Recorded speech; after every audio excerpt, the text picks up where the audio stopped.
India's growth budget. Prime Minister Narendra Modi has warned of what he called a bitter medicine for his country's ailing economy. His government introduced a reform-minded budget to lift economic growth. But what will the political price be, if any? This is Inside Story.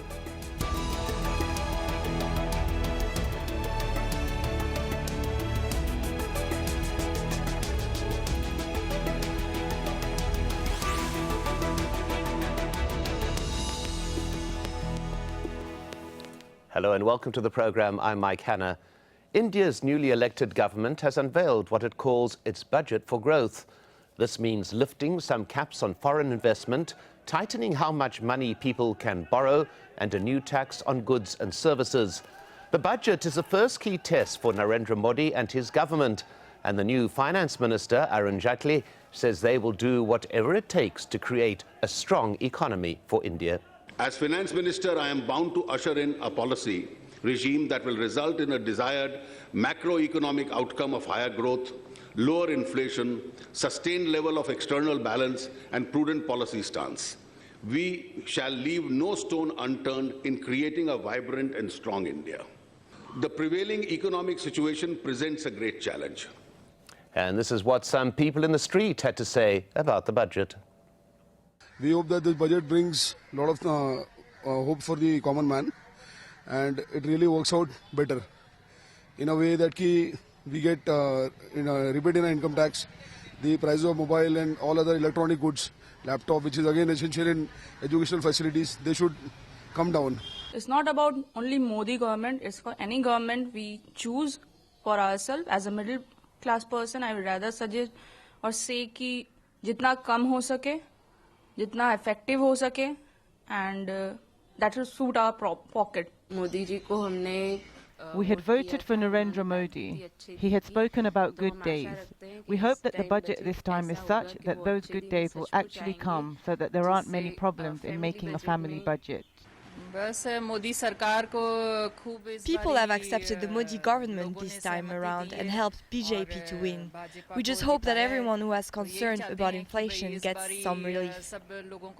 Well, India's economy is the 10th largest in the world and the 3rd largest in Asia. It is, however, battling its worst economic slowdown in 3 decades. Inflation is high and investments have been low.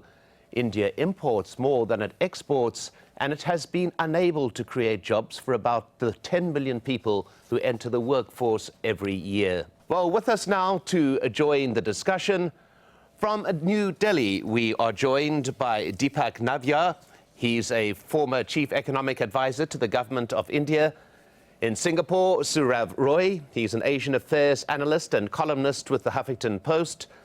And finally, Paranjoy Guha Thakurta, who's an author and filmmaker specializing in political economy.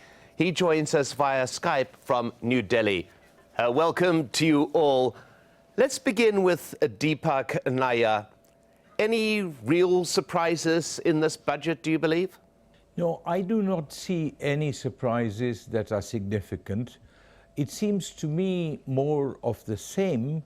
It might as well have been presented by UPA 3 rather than NDA 2.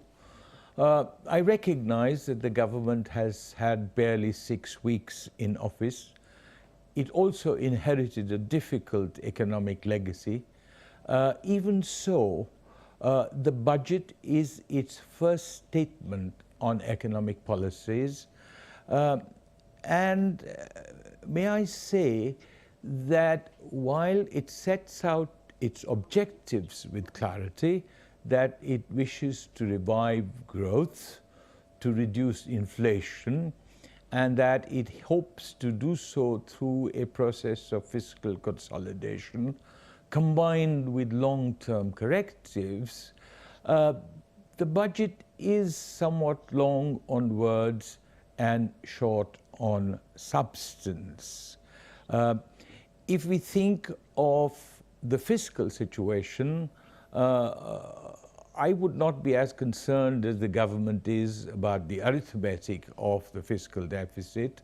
The reality is that while the finance minister hopes to peg the fiscal deficit at 4.5% of GDP and the revenue deficit at about 3% of GDP, there are almost no changes either on the revenue side or on the expenditure side, which suggests that these outcomes will actually materialize. Well, let's go, if we may, On the Deepak. I just want to go to revenue Saurav side, we Roy. have We'll go, there's a lot of coming up here that we will discuss as we go along, but I just want to go to Saurav Roy to get his initial reaction to this budget. We heard there from Deepak Nair, few surprises, lots of words, not that many actions. Your view? Well, I think for an Indian who's not lived in India for many, many years, I think this is a great budget in terms of the promise that it yields for people. Just look at the fact that there is a committed dedication in terms of a promise made to build infrastructure, to build roads, and to invest as well as in women's education, for women's empowerment, and for healthcare and for so many other facilities is a great sign, because at the end of the day, India still is a country which has over 1 billion people who are living below the poverty line without any access to healthcare, water, sanitation, or even access to proper means of life. So I think this is heading towards a more transparent era. And at the end of the day, we're looking at a finance minister who is arbitraging transparency instead of arbitraging opacity. Well, Paranjoy Guhathakurta, your view about that transparency? Are we looking at a greater transparency emerging here? I'm not at all sure about that. I would tend to agree with what Professor Deepak Nair has said, that there's very little to differentiate this government's economic policies and its economic philosophy and its economic ideology from that of the previous government. What the difference is that, unlike the previous government, which was heading a coalition, this government, for the first time in 30 years, has a clear majority in parliament. So it's able to push through a whole lot of things which the earlier government would have liked. For instance, this government is depending on large-scale divestment the government's shares in government-owned enterprises and public sector undertakings to raise the bulk of its revenues. Now, you can do that once. You can't do it every year. You can't do it again and again. So it's a one-time means of trying to bridge that fiscal deficit. Secondly, this government has pushed through proposals to increase the foreign direct investment cap on defense manufacturing, on insurance. Now, these were some things that the earlier government wanted to do but couldn't because of internal dissension. I think the big challenges before the government is to control inflation, is to control, to create new employment opportunities. Given the fact that we have a very uncertain monsoon this year, given the fact that there is a considerable amount of turmoil in West Asia, as a result of which international prices of crude oil could spike, and that would have a negative impact on India's economy, because India is importing over 80% of our country's total requirements of crude oil. So at one level, this government has done in its budget policies which are really more of the same. And at another level, there are a couple of big question marks.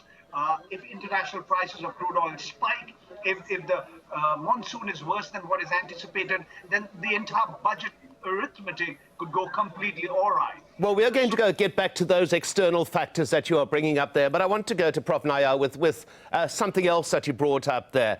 The cap on foreign investment in defense and insurance was raised from 26% to 49%. Now, this is clearly aiming at bringing in some more outside investment, but is it also a signal to the outside world that the Modi government may not be as insular as some of its critics said it would be when it won in the election?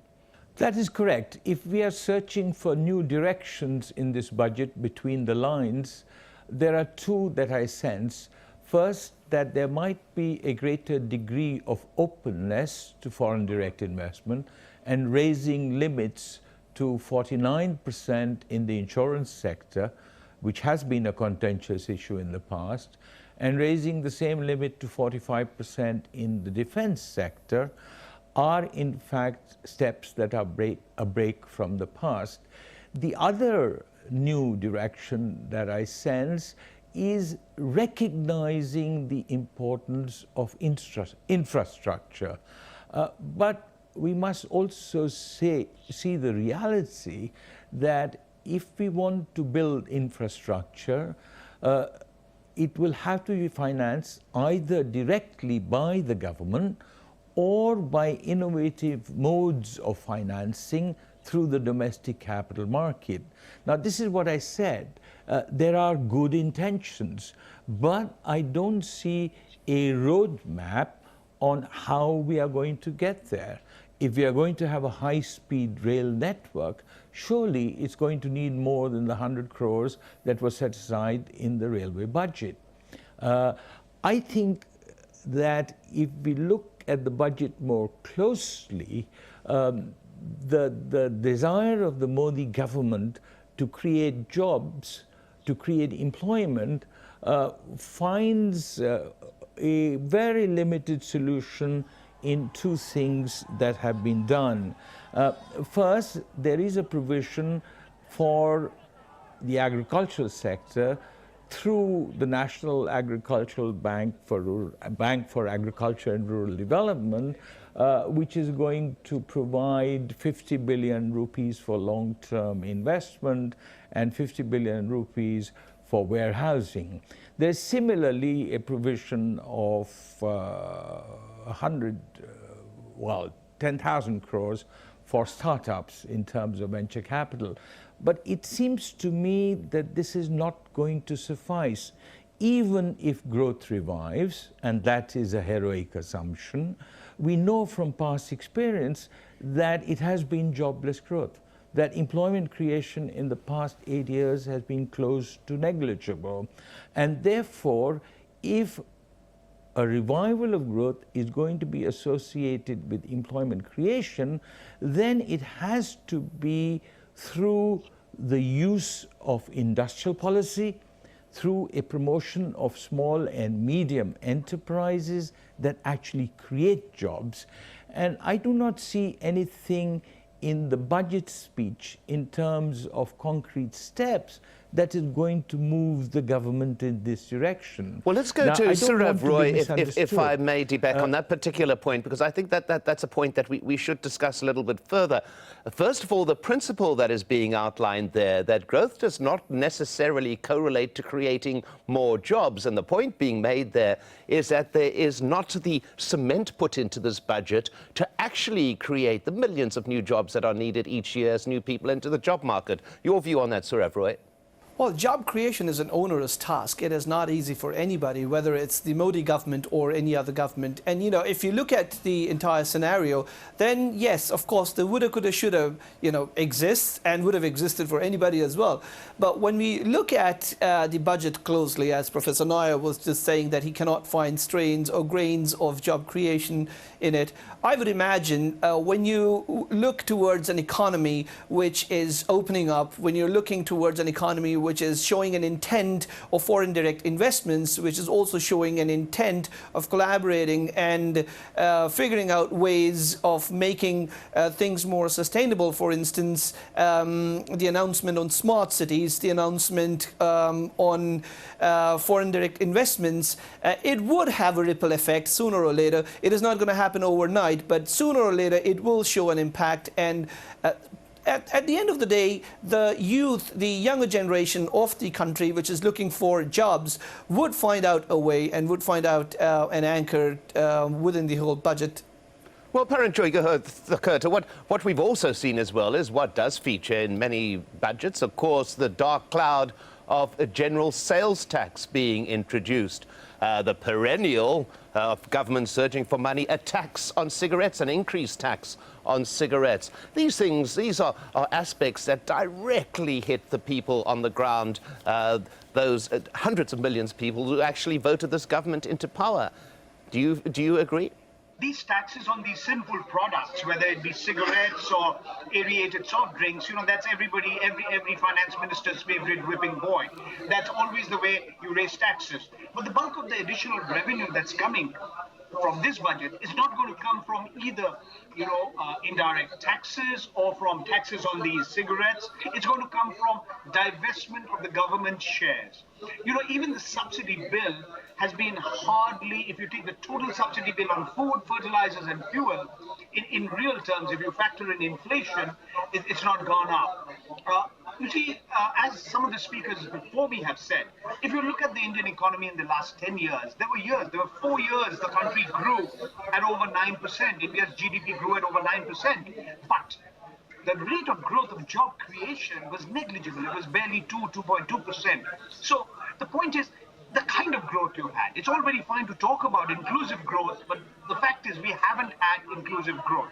As for this particular budget, what the Finance Minister, Mr. Arun Jaitley, has done, he's kind of said a lot of things. I mean, he has a little bit for virtually each and every section of Indian society. There's something for the disabled, there's something for women, there's something for farmers, there's something for small and medium enterprises, there's something for Mr. Modi's favorite project to build a statue in honor of Sardar Vallabhbhai Patel. You know, the problem is in spreading your happiness so thinly across such a large or so many sections of Indian society is that you may end up pleasing nobody. For instance, he put out a number of initiatives aimed at foreign investors, and foreign investors really determine the way the Indian stock markets go, whether they go up or down. But what we saw earlier today is that the stock markets went up initially and then came down.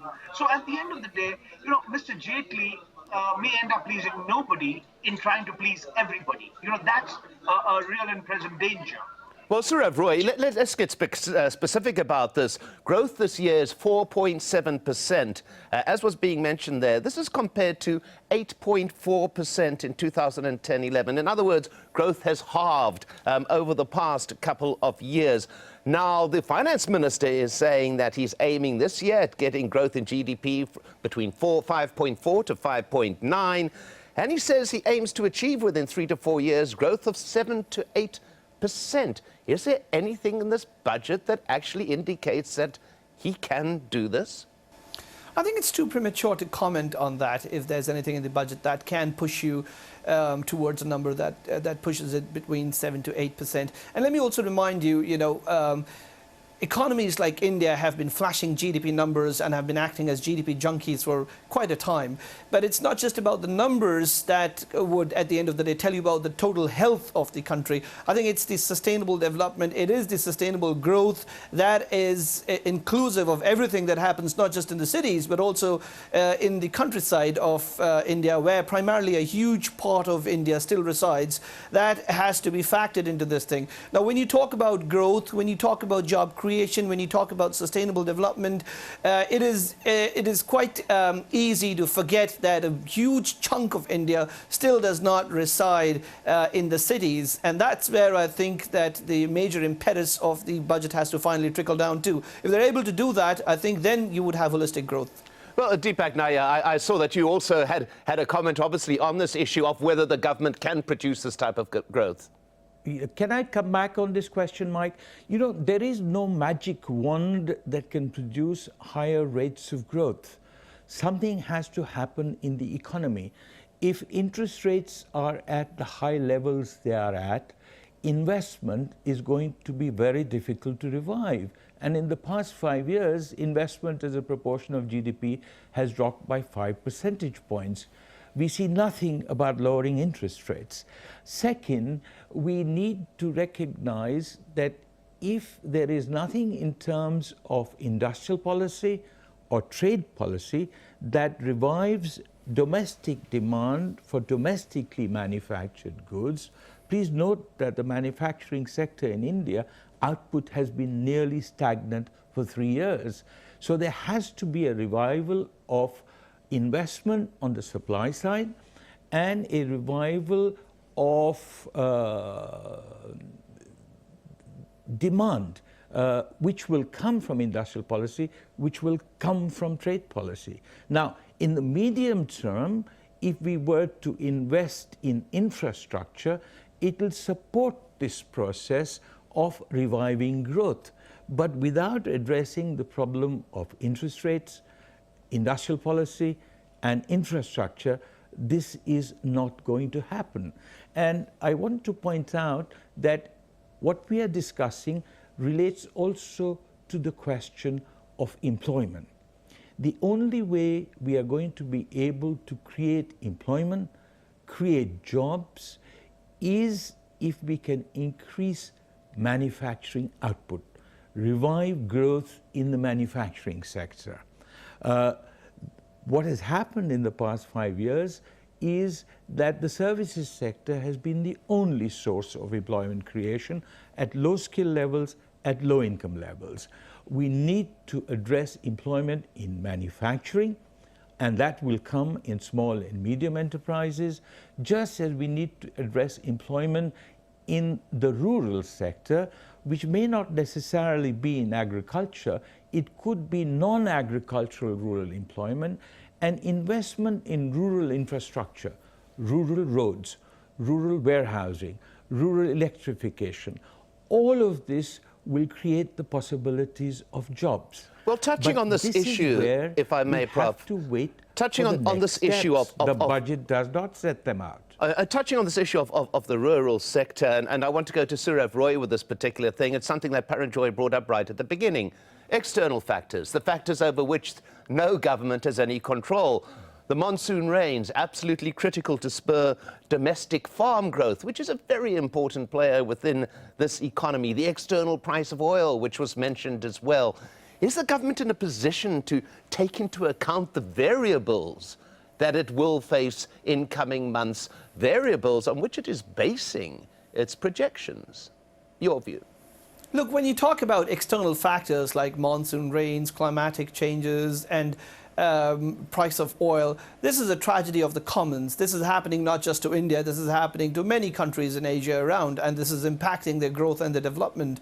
But specifically for India, I would imagine that this is it's a huge democracy, and India is so big that it is often referred to as an Indian subcontinent. Now, if you are unable to factor parameters like that into your projections, or if you choose to ignore them, then that is foolhardy. I would imagine that a government which is looking at rural development, which is looking at an agrarian economy to be more robust, and as Professor Nair said about rural infrastructure to be booming, I would imagine that the core team which is planning or which is responsible for sustainable development of India at the rural level would have factored that. However, it's going to take time because, like I said, it's a subcontinent and it's not something that's going to happen overnight. It's going to take years and probably decades for results to show.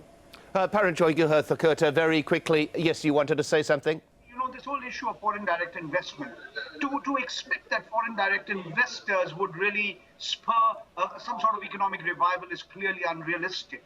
Because in the best case scenario, the foreign direct investment barely accounts for barely 10% of the total investment in the economy. That's the first point.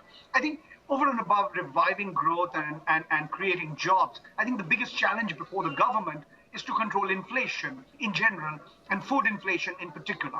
I mean, the last 6 years has seen unprecedented inflation in India. It's been persistently high. Food inflation has been at double digits. This fact alone has widened inequalities. It's already in an already unequal society. It's widened the gap between the rich and the poor. It's really eroded the real incomes of not just the poor, but also the middle classes. And unfortunately, in the budget, we don't see anything to address this issue. If anything, you know, the fact that the government is assuming that the subsidies on petroleum products would actually come down would indicate that this government, and even if you look at the GDP numbers and the implicit assumptions of nominal rates of growth and real rates of growth, I think despite what is being publicly claimed, the government does not, at least its numbers do not indicate that it's going to seriously be able to control inflation. And that's the worst kind of tax, especially on the poor. Well, Surav Roy, very quickly, is this budget going to provide any satisfaction to the people who were promised, particularly the lower income people who were promised better times in the election? I don't know if that is the case. I mean, if people are looking at feel-good factors, probably for those who are specifically looking for them. But I would agree with Paranjoy that if you are really looking at issues, core issues to deal with, such as double-digit inflation and such as food insecurity, yeah, then there has to be more than lip service. There has to be a true example of good governance which translates down into the people who can actually benefit from the best policies that people have actually been promised, and that was the mandate of the Modi government before they started even canvassing for the elections. So yeah, I would imagine the Modi government to go beyond lip service and to deliver what they promised. Well, scratching the surface, but at that point, my thanks to our guests, Professor Deepak Nair, Surav Roy, and Paranjoy Guha Thakurta. And please let us know your thoughts. You can leave your comments at facebook.com/AJ Inside Story or go to @AJ Inside Story on Twitter. I'm Mike Hanna. Thanks for watching and goodbye for now.